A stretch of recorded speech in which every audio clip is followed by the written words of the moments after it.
And welcome back to Bust Picks. It is episode 84. Yes, sir. My name is Dio. That is Don. How we doing? And guys, we're in March. You know what that means. It's college basketball time. Yep. And that means we're going to not bring it up for the rest of the episode. I'll bring up college basketball for like 30 seconds in a little bit. Okay. Until then, Don, fact of the day. Fact of the day. Fun one. Nolan, because spring training is going on. We're going to be talking a little baseball today.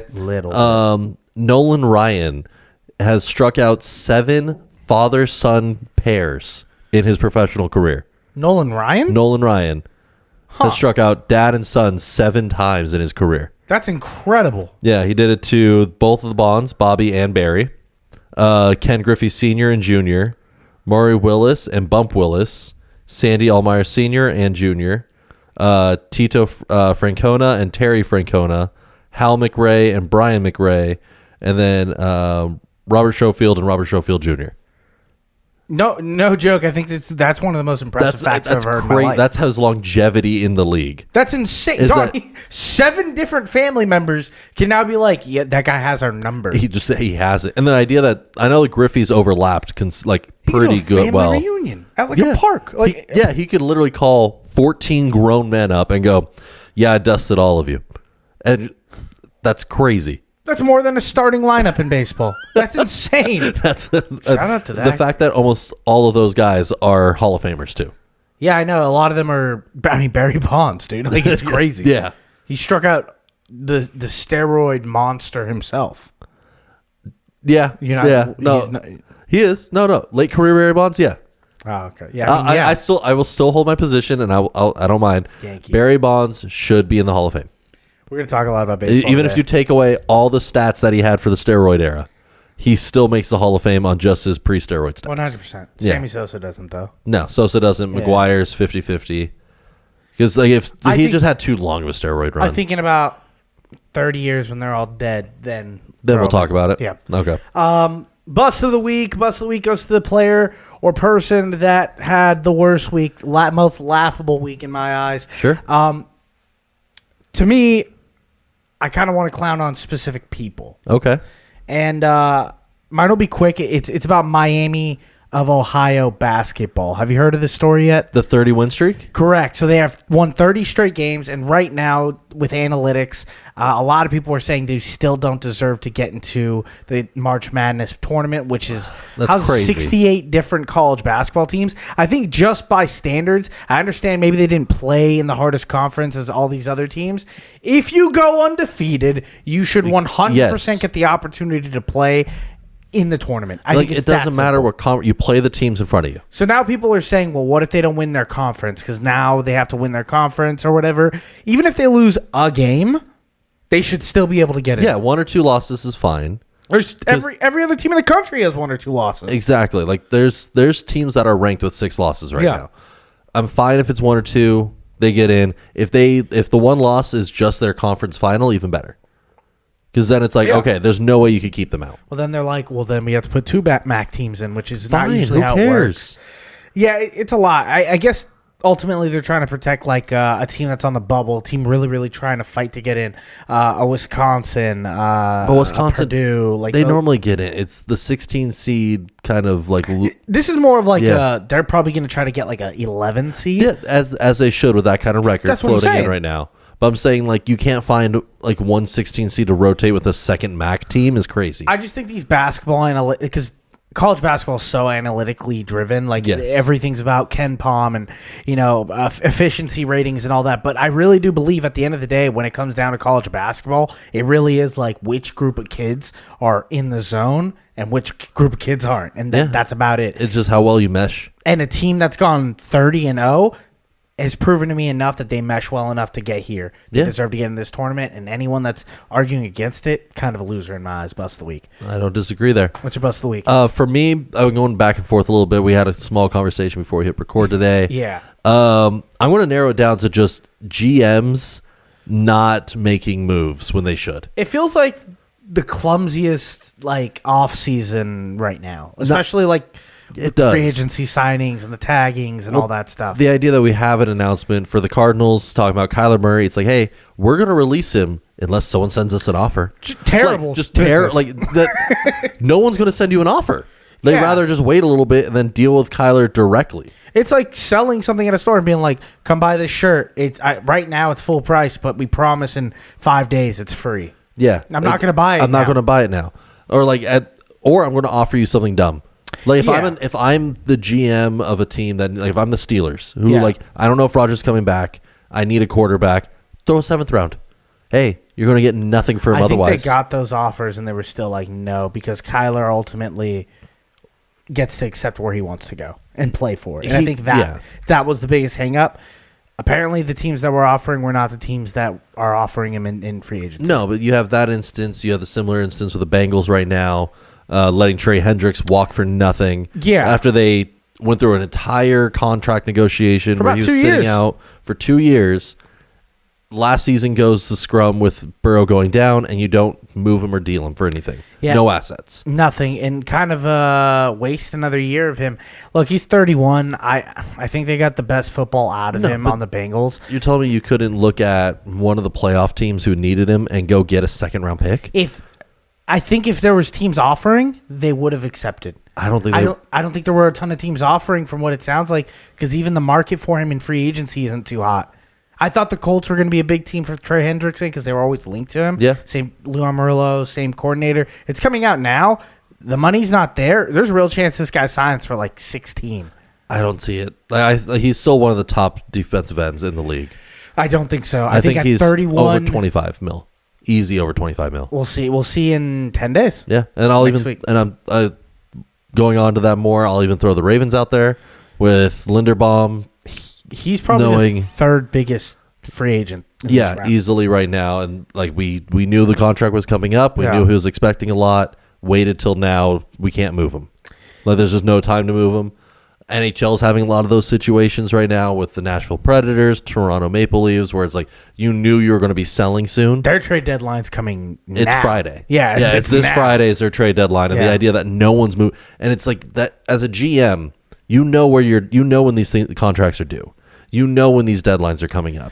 You know when you need to make these moves by. And the idea that you're sitting and waiting till the last second doesn't make sense to me. I think it's also like I pay a lot of attention to college sports, and if college sports are anything kind of like what's happening with the pros, these agents are doing a lot of the heavy lifting. Oh, yeah. A lot of these agents get in the ear of the GMs. They're like switching numbers up because they're also getting backdoor offers from these other teams. Oh, they're definitely. Like, okay, we're not going to accept this offer. We want this much. It's kind of happening with the Daniel Jones contract right now, where like the transition tag on him. The Colts are like, hey, we are now saying we can't sign Alec Pierce, who's probably our best receiver on our team. He's going to walk for free agency and get a huge contract. Mm-hmm.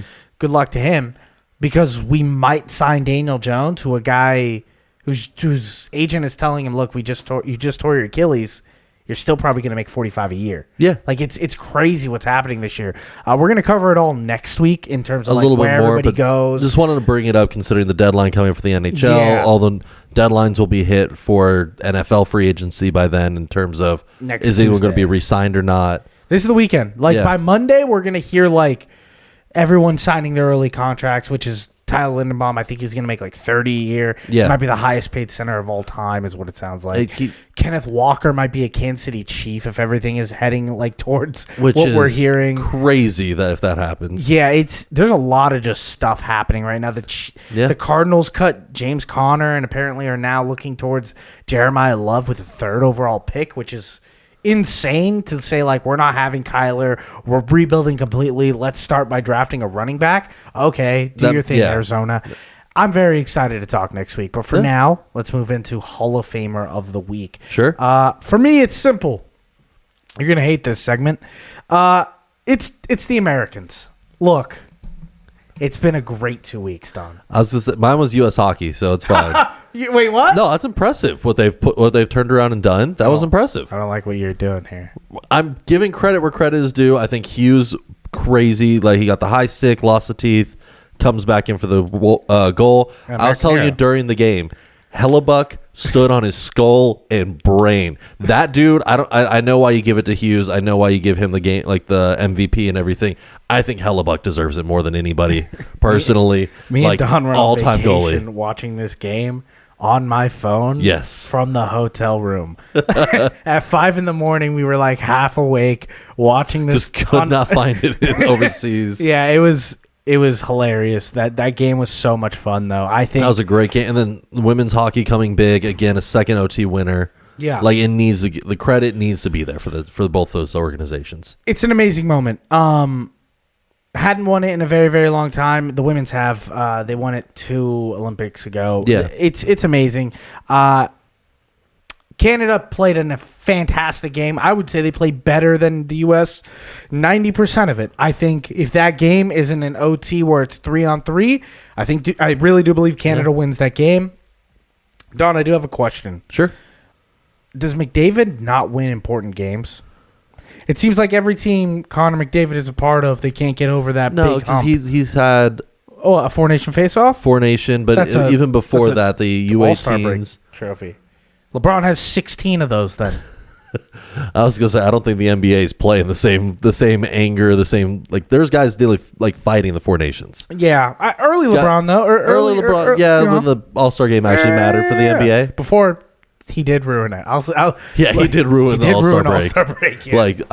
Yeah. Him taking it off, everyone else was able to take it off as well. Him just being like, yeah, I'm not doing the dunk contest. And they're like, but everybody does the dunk contest. And he's like, yeah, not me. And they single-handedly killed the dunk contest. It really did. Yeah. But no, I think McDavid's fine. Like he's won enough big games. It's just it comes down to Stanley Cup and the one Olympic run. 2 Olympic runs now. Yeah. Right? No, just the one. This is the first one in the last where it was last 2 professional, Olympics right? where Yeah. it's professional. Yeah, before then, no pros were allowed. He'll get one more shot. He'll get one more. I'm not worried about him. He is by far the best hockey player in the world right now. If at the end of his career, though, we walk out of this and he has 0 Stanley Cups and 0 Olympic goals, will he be viewed in like kind of like a Mike Trout-esque type of player, where it's like you're yes, clearly the best, but like it just never happened? Yeah, that's the view. Those are like the most tragic Because sports stories. he's now like the 3rd player ever for most like 100-point seasons in NHL all time. It's Mario Lemieux, Gretzky, and him. Yeah. Like he is so head and shoulders above everyone else to be like if he retired today, he's already in the Hall of Fame conversation. No, 100%. He's the best hockey player I've seen with my eyes. So that's And, what I'm like. It'll turn into the Mike Trout thing where it's like you're clearly the best player around right now. Especially like it's just nothing's meshing. in hockey, where I am a casual hockey fan. I do watch it. I do love it. But sometimes it's hard to like correctly pick out who is who and who has the puck and what they're doing. McDavid is like so clearly every time he has the puck, you're like, oh yeah, that's McDavid. Why? Because he moves unlike anyone else. Yeah, and he's he's so much so faster and smooth, and like at the same time still so rough and can get in these clear. It's amazing. That was a side of the game I will say during the Olympics that is normally never seen out of McDavid is him laying the body, him getting as physical as he did. They all were, but that's never been a part of his game in any significant way. Yeah, and seeing him throw like real shoulder checks was crazy.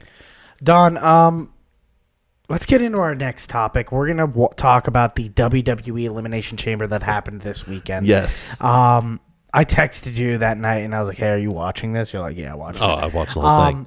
I thought it was great. Yeah. A lot of people hating it, though. A lot of the hardcore WWE fans didn't really love it. There's a few spots here and there that like definitely didn't make sense to the modern day too much. I think, we'll get into it. I pretty much broke down 3 events. Okay. There's one event I didn't really watch. Fair enough. The first event, the women's Elimination Chamber. And Rhea Ripley, man. She's awesome. She's so great. Like I think the whole women's chamber match was, I would say, top 2 out of the 4 overall. Like the women's chamber was just by far the best. I think the women's chamber was better than the men's chamber. Oh, easily. Yes. By miles in my mind. Second best match of the night. Yeah, Rhea going for the senton off the top of the cage Dude. to hit someone on the top rope. Rhea throwing Stratton into the wall for the win. Insane. Great. Yeah. Absolutely, 100%. Liv coming off doing the spot where you're jumping off the barriers into everyone. like off the pods. I think it was just a great match overall. That was a lot of fun to see. I love that they gave some shine. Kiana James, letting her get the first bit, letting her get offense consistently she had in there. A big pop in those early because she's been kind of buried in that mid card role a little bit. So I think getting her out there, getting her first in there, and letting everyone see what she can do, and letting her get offense versus everybody. You're building a new star now. What I do like about what happened and what's been happening in the WWE this year. The last 2 years, it's been about these long legacies. Yeah. Dwayne The Rock Johnson was big 2 years ago in that WrestleMania and the lead up to that. Last year was all about John Cena. Both those guys deserve those moments. The year before that, it was all about the Tribal Chief and full Roman and everything, and Cody and that whole storyline, which is awesome. We're kind of in a blank slate now. There are plots going on, and they're really building right now. But I was really excited because this is the last major event before they go into full... All right, plot lines for WrestleMania. They call them PLEs instead of pay-per-views, but really? this was the last one before WrestleMania now. What are PLEs? Just premium live events. Gotcha. Because you don't have to pay-per-view anymore, so they changed. Gotcha. Yeah. I was really excited because I was like, okay, I'm clearly going to see, what are they're going to be setting up stuff for WrestleMania. Oh, 100%. So when it was what I think is the fight of the night, the music starts playing. It's the 90s Bulls theme, and out comes CM Punk in a home crowd, and the entire arena is full, in motion, excited. Everyone's so happy. It's their boy.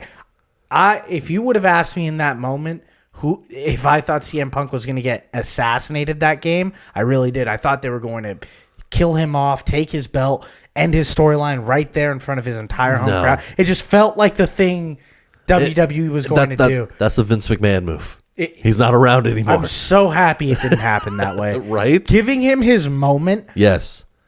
But I love the idea of the homages with Balor because they did a lot of old school moves. That's what I'm saying. A lot of the old school, we saw an abdominal stretch. That doesn't happen. I love Finn Balor. Yeah, and great. I think he's starting to turn babyface a little. He definitely is. And I think now that storyline of him and Judgment Day ending and him going after Dominic, and I think that might be a really, really interesting. Because especially Dominic on Monday dropped the gold to Penta.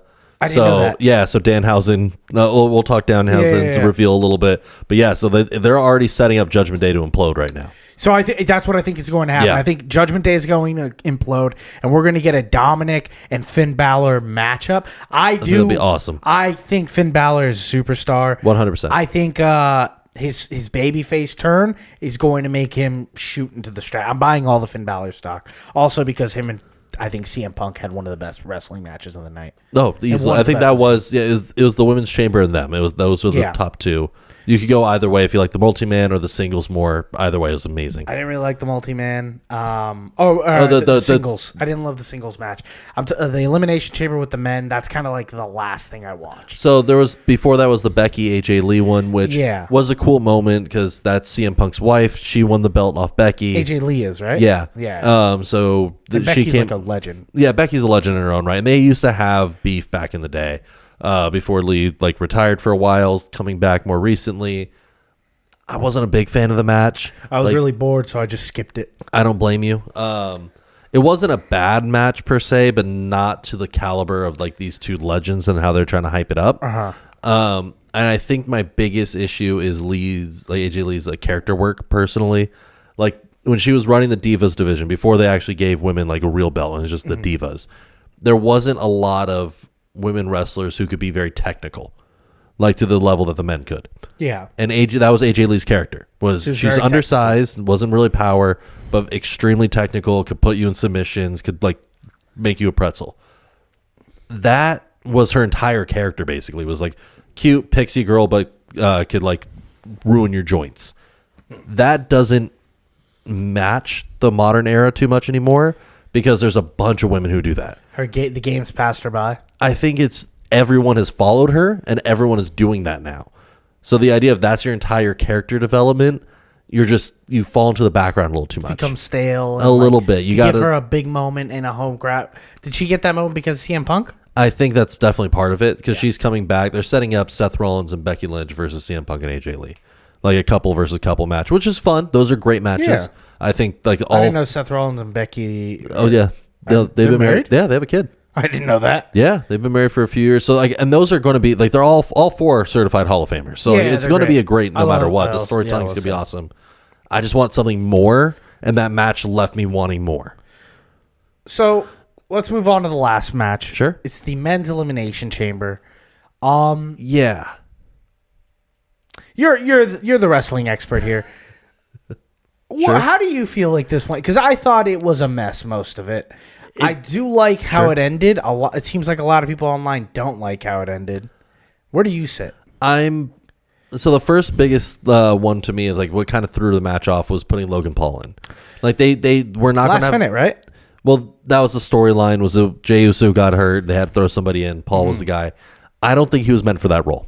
I don't think so either. I think it was going to be either Braun Breaker or Bronson Williams, the Bronze. One of the two. I actually wrote in my notes, I said Logan Paul's performance did not do it for me. This is one of the first time I saw him, and I was like, "Ooh, he does not belong in that ring." Well, they didn't change. To me, it felt like they didn't change a lot of the spots because the idea of him pinning three guys, him powering out after everyone ganged up on him. That's a powerhouse guy. That's a Bronson Reed. That's a Braun Breaker. Yeah. That's not a Logan Paul high flyer acrobatic guy role. I think it's because they had another guy, Javon Evans, who was like, is Javon Evans? Yeah, Javon Evans. Who was doing the big high flying moment, and he had his big moment. And he does it better than Paul. So For sure. Paul couldn't have those big moments either. He's another guy I'm buying all the stock, and I think Javon Evans is a he's superstar. 18. He was a little Or quiet. 21 now, yeah. I think he was a little quiet in this match. A little bit. But he had like his two big flashy moments. It's kind of why he was there. I'm happy they're using him at least. But you're right. The whole time I was like, this feels like a promo for Logan Paul, which then leads into the twist of a storyline I didn't even know was happening. The Seth Rollins line, because that was the thing, is he's started that group, the Vision. He brought together Logan Paul, Braun Breaker, Bronson around him and saying, this will be our new group. Okay. They kick him out. They kicked out Seth. They kicked out Seth because Seth hurt his shoulder, had to go for surgery. That's why he's been gone for months.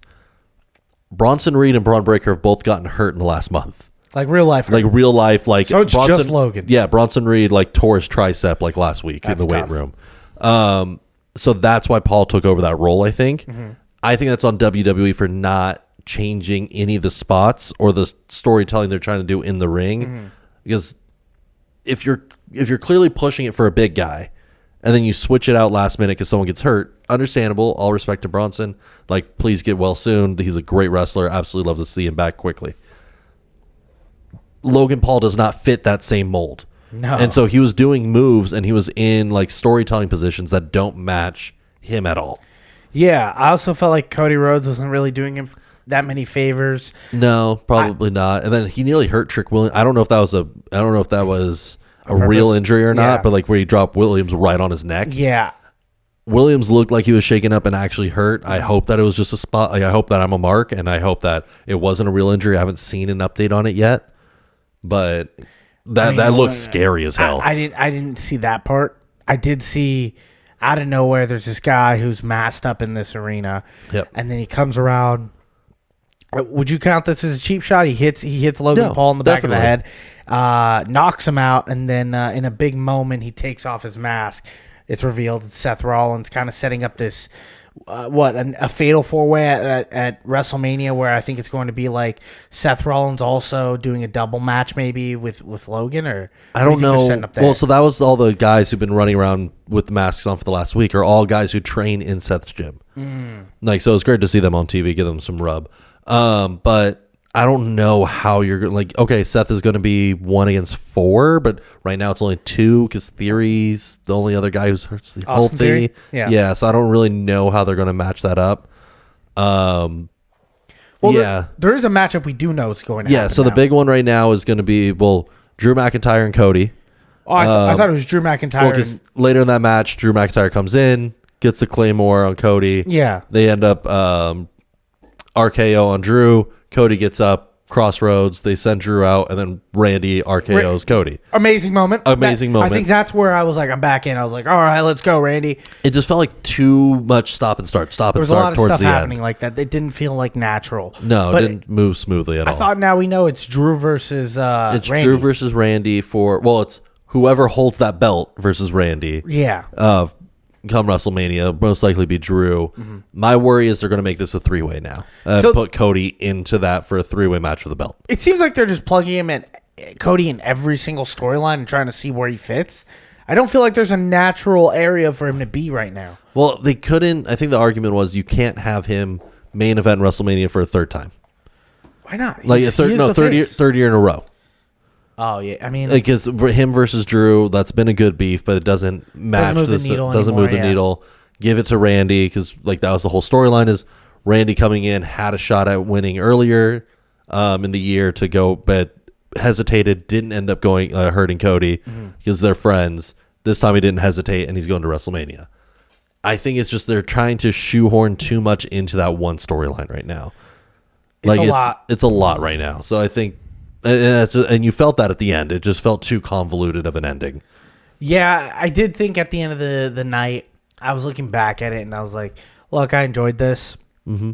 I'm a casual WWE fan. I come by, I watch the main events. I'll pop in on Twitter every once in a while, see what's happening during the week. But this is the time where I lock in. For the next month, I start watching college basketball and WWE. That's pretty much what I do. Best time of the year to do it. I'm excited. Sure. I think this WWE WrestleMania event at 42 that's about to happen in Vegas. I think there's a bunch of clear roads that they can head. I think there's a lot of cool characters that they're giving the spotlight to. There's a lot of new talent. Yeah. I'm really, really excited for this WrestleMania. Yeah, and so am I. I'm curious where these are going to pan out now. You got anything else on the Elimination Chamber? No, I think overall it was a short one, only 4 matches. Just the big multi-man. LA Knight. I know a lot of people are talking about he slipped on the top rope, but it looked like there's some women in the. Finn also had some issues over there, I think, and there's some women in the women's match that did as well. I'm not blaming LA Knight fully on that one. It seemed like there was something wrong with the turnbuckle. Just wanted to address that 'cause everyone's like, "Oh, he botched, like he fell off." Where it's like, no, if you look, there's like 3 people who fell off in that same corner. How does that happen? I think it wasn't tight enough, so the minute you stepped on it, it dipped, so you just slid off. Can't do that, man. Yeah, I'm just thankful no one got hurt because how many people just slid off that thing? Let's get into our next topic. It's the World Baseball Classic, a giant tournament between all the major 20 countries, yeah. baseball countries in a giant baseball tournament. Last time this happened, Japan beat U.S. in a massive game where Shohei Ohtani struck out his then teammate Mike Trout. We're here again. Yeah. Japan's team stronger than they were before. U.S. coming back, trying to get this title, trying to show like, hey, this is our sport. We're trying to get this back. Also, this is a huge for the Olympic qualifying. Yes. Depending on how well you do here, some teams can get an automatic bid into the Olympics, which is another huge baseball event. So I think there's a lot of weight behind it. It starts on the 5th of March. It goes on till the 14th or the 17th. 17th. It's going to be a really, really good time. No, I think it's great. I love the Baseball Classic if you haven't watched them previous years because there's no best of 7 series. It's not like you're looking at an entire season for like the law of averages. It is very odd style of baseball in the best ways because you're going to see rapid movement in between starting pitchers down to bullpen, very aggressive bullpen moves. Only 65 pitches allowed per pitcher. Exactly. You can't go over 65. It's so it keeps guys moving. There's going to be a lot of pinch runners in, and it's a lot of matchup based analytics. It's not really like there's not one big like overall team and you could expect to fill every hole. Oh yeah. Like it is purely like there's a lot of teams that have struggled against countries that you wouldn't expect them to. Yeah. Based on just how these teams matched up. A lot of these countries are stepping forward, either focusing on slugging, focusing on defense. Like they are min-maxing builds right now, which is amazing to watch. I went through all the groups and I filled out a little bracket. Of course, I have America winning and beating Japan in the finals. They are the favorite right now, minus 110 overall. That's for the fine. US. I'll take it. U.S. We can't lose. We can't win hockey and then lose in baseball. That's not fair. Well, since 2006, so there's been 6 of these events. Yeah. U.S. has won one. Yeah, we don't win this. Yeah, they typically don't. I think that this is an interesting one in my mind because you do have absolute sluggers in the bullpen. You have Aaron Judge coming in. You have Harper, Schwarber. Like you got dogs in that dugout. Did you see the Aaron Judge like not press conference but like hype up speech? No, he was the saddest. Yeah, he doesn't have. The entire time I'm like, look, man, you're probably the best baseball player on the planet. I'll give him that. Just couldn't motivate him. A box of milk, man. No, not at all. It was, and I was like, oh man, this is what the Yankees have to go through every single year. This guy couldn't get me started up at all. No. It's very simple. All you have to say is chant USA like 5 times. And you get the boys going.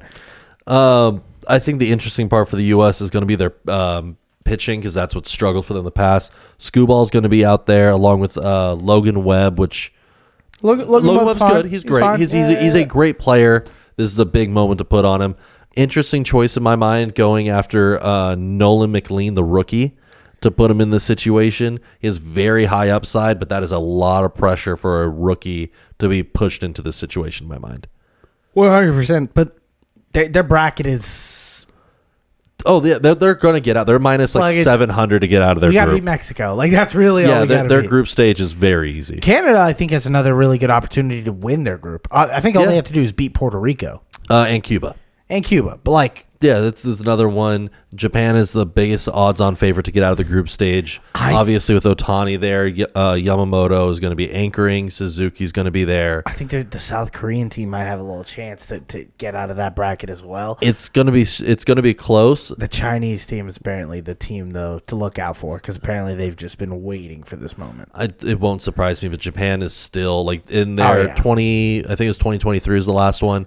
They went undefeated that year. They've won 3 out of the 5 years that we've done, or 5 tournaments that they've held. They by love far baseball. The most dominant team. They love baseball more than the United States. And I really do believe that. I don't know if you've been watching the Japanese Baseball League. Otani's been there for the last couple of months practicing with the Samurais. He's always over there. Yeah, and it's just been he's looking to form already. Yeah, I'm kind of hoping that like Shohei Ohtani coming off of a World Series back to back and like all this stuff, he may be a little bit burnt out of baseball right now. I don't love that there's so many of the Dodgers players that are on both of these teams and on so many teams. Yeah. I'm hoping no one gets hurt. We all walk out of this and everyone's really happy. But the World Baseball Classic is really, really fun. I think everybody should go check it out. I think it's going to be really, really interesting. I do too. I think dark horse for me is Dominican Republic though. Yeah. Juan Soto, Julio Rodriguez, Fernando Tatis, O'Neal Cruz on the bench, Vladimir Guerrero, Manny Machado, Kendall Marte, Junior Camarero. Like they've got guys. I think the pitching have a very easy bracket too. I think all they have to beat is like Venezuela. Yeah, they're gonna run through. It's their pitching that makes me nervous. Like I obviously like Christopher Sanchez. Like he's a stud. He's fine. But you do have some Sandy Alcantara and Severino. Like they're a bit older. They were guys in the past. Yeah. They need to turn back the clock for this one. And it's a high upside, no floor to me because these guys are when they've shown in the last couple seasons in the MLB, when they're on, they're unbeatable. But if they're looking their age, they're just going to get lit up. So I think it's a high risk, high reward for the Dominican team. They're plus 460 to win the whole thing. They've won one before. They're kind of my dark horse pick in this. I saw them too. I was like, okay, this could be a team that's probably going to make some noise. If there is a team between the U.S. and Japan that stumbles and doesn't make the finals, which one do you think it is? I think it's going to be the U.S. And I think it's going to be on the back of their pitching. I don't think Skubal the issue, but I think it's going to be Webb and Nolan. Yeah, especially with Skubal kind of being in this area where he's like, hey, I don't want to be a Tiger for much longer. He's about to hit free agency. Maybe he's like, yeah, I'm going to kind of coast this year and try to save my arm a little bit for the big payday next year. That wouldn't surprise me because you do see a little bit of that. If a game's not going great, Yeah, pull me I only out. need to get 10 more pitches and I could be pulled out immediately. Yeah. Yeah, that's where we're at right now. Let's get into question of the day. My question of the day actually goes back to what we were talking about at the beginning of the day. With Kyler Murray officially becoming a free agent, what team do you think he could start on and have his best chance of success? I'll give you a few minutes to think about it. I'm going to go through a couple of the teams I had already thought about. All right. The big name on the street is the Minnesota Vikings. Yes. I think that's the boring answer. It is, but it does make sense for Kyler's play style. He could sustain an elite number one receiver. Minnesota has a strong O-line. I think it would just be a more dynamic, fast-paced team for him. I think there's a team that where they're at right now, he can get plugged in and immediately make them not only a playoff contender, but maybe even get them a little bit further. Sure. You're going to hate this answer. Okay. I think if he ends up a Pittsburgh Steeler, there's a real chance they are kind of good. No, definitely. And that was one of the two teams I think that I was going to mention. Yeah. Because he's been linked to them since before the beginning of this, before the beginning of last season. With Rodgers kind of 1 foot in, 1 foot out if he was going to show up. There was a lot of rumor mill of the Steelers going after Kyler. So that link does not surprise me. I think he would, my biggest issue there is the offensive line. The offensive line is non-existent at the moment. The team around him is about what he's gotten in Arizona for the most part in terms of offensive production. I think it's a little better. I don't know. I mean historically. Well, I don't know. Yeah. Actually, we don't know. I don't know what this Pittsburgh Steelers team we don't know what it's going to be, but they have the cap space if Rodgers does not come back to go and make a splash right now. They go get him for the payday that Kyler's probably going to end up getting. There's been conversation of the Colts, depending on how this Daniel Jones move goes. It just doesn't sound like it. He might be cheaper than Jones. That's why. I'll tell you right now, if Kyler Murray somehow ends up at Indianapolis Colts, his jersey is an auto buy. Oh, 100%. There's no one I've been more of a guy than Sam Darnold and Kyler Murray. Those have been my boys. For Kyler Murray to end up a Colt, that dream come true. And then a dark horse team, I don't think he'll end up here. Well, actually, two dark horse teams that have been in the conversation, just floating a little bit. Dolphins, just because they need a full rebuild at this point. The whole Tua situation's done. McDaniel's gone, but they still do have Waddle, and they still do have some offensive firepower with Achane. They could go make the most fast offense in the league again and have a quarterback who can sustain it. 29, is he the same speedy? He's faster than Tua. That's my entire thing. I think he's a better quarterback, period, than Tua. Yeah, so it'll just be an interesting offensive dynamic. The other big one I've seen talked about is the Browns. You have weapons there. The defense is there. Can they pay him? I don't know if they can pay him, but they have a bunch. It's basically what can they get from Watson to get rid of that, to lower the money, move it out further. 85. They own so much money. This is the last year, though. This is the last year where they have to absolutely keep him on the team. But if they're able to somehow keep him on the team for another 2 years, but split the contract or figure something out there has been conversations of Kyler there because you have offensive weapons. It would be a very interesting team. Can I bring up a team that needs a quarterback? Sure. Is ready to win right now. Has a really interesting new coach. Okay.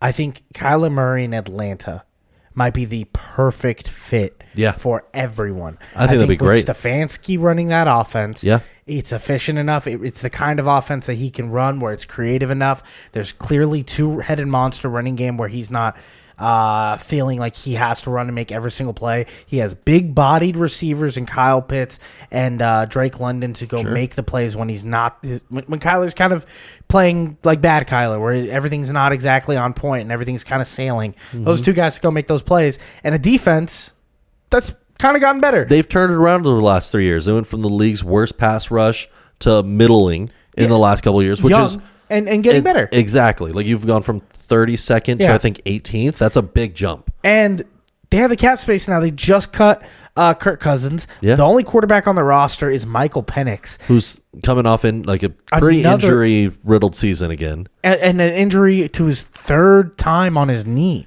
Yeah, this is a guy who's already just not that mobile and wasn't that impressive before. I will say it was second time to that one knee. He's hurt his other knee once too. Yeah, three knee injuries between both of them. Crazy. That's why I'm saying it wouldn't surprise. That's another team. I think Kyler would be a great fit there. There's a few that I'd lean to. Mm-hmm. I think if he went to Minnesota, perfect fit. I don't think so. I think it'll be. I think it'll be interesting. Definitely. I think he could lose his job to JJ McCarthy, and I think JJ McCarthy is awful. I just think that JJ McCarthy has like this weird stench on him, where he's just always going to be a little bit better than whoever else you have in the room. I mean, then go get him someone who's basically made an All-Pro before. Correct. You got to be one step better than that. Give him the competition every time. Yeah, he'll always just eke out Tom Brady level at player. Just always get him just one step. Yeah, that'd be awesome. Let's get into pick of the week. My pick of the week is a little unorthodox. Sure. I'm going back to college basketball. Okay. My pick actually doesn't have a line out yet. It'll come out tomorrow. Sure. Mine's a Saturday game. It's Louisville versus Miami, Florida basketball. Miami, Florida. The other Miami team is ranked also. Louisville isn't. Louisville has one of those players on their basketball team that is just like, yes, maybe not everyone else is good, but we have one Superman, and this one Superman's probably going to score 30 points. Yeah. I think they beat him outright. I'm taking the money line because I don't believe in Florida. That doesn't surprise me. They beat the snot out of Syracuse today, so that would be... Let's go Louisville. Yeah, so that'll be an interesting one. For me, I'm taking Canada to win Pool A for the Baseball World Cup. I like that. To win, it's plus 330. We're chasing positive units here. That's huge. Well, because Puerto Rico's the heavy favorite. Yeah, but I think you guys are beating Puerto Rico. Well, it came out today. Uh-huh. Well, or within the last day or two. Francisco Lindor and Carlos Carrera is not going to be playing for Puerto Rico. Yeah. Neither of them could get player insurance to play. If they got hurt, they'd still get paid their MLB contracts. Neither of them could get that, so both of them are going to be sitting out. They have yet to announce any kind of substitution yet, so it looks like Puerto Rico might be entering the tournament down 2 players already. Shorthanded. They'll probably just sign AAA players to try to get on their team if they have time. That's the other part is you got to get them in, you got to get in the scheme, you got to get everything approval. So we'll see there. The other big team that they have to face is Cuba, but Cuba just does not have a lot of pro talent right now. They're always going to be a little feisty, but considering Canada's bringing out Josh Naylor, Tyler O'Neill, Jamison Talion, Michael Soroka, they have a nice lineup. They do. I don't think they're going to go past the if they win the group, they're not going to make any noise in the Final Four. Yeah. They never say never with this kind of one and done tournaments, but I don't think they're competing. But I think for the group stage plus 300, it'd be interesting. They have not. Yeah, I read today because I was like, all right, let me keep taking out on Canada. I'll be honest, I was a little worried. I was like, but if Canada beats us in baseball, we're screwed. Oh, that's terrible. Yeah, if Canada beats the U.S. in baseball or goes further in that tournament, we might as well have flushed that gold down the toilet. Small asterisks on there, I will say. I don't like how Puerto Rico is different from the U.S. team. That's just me. 100% agree. Yeah, that makes sense. Why does the U.S. get 2 teams technically? Yeah. No. Yeah. Double the championships. Banners. If Puerto Rico wins, does the U.S. claim as a championship? I would. And that's all that matters. God bless America. Thank you guys for listening to another episode of Bus Picks, episode 84. My name is Dio. That is Don. And remember, pray for the parlay.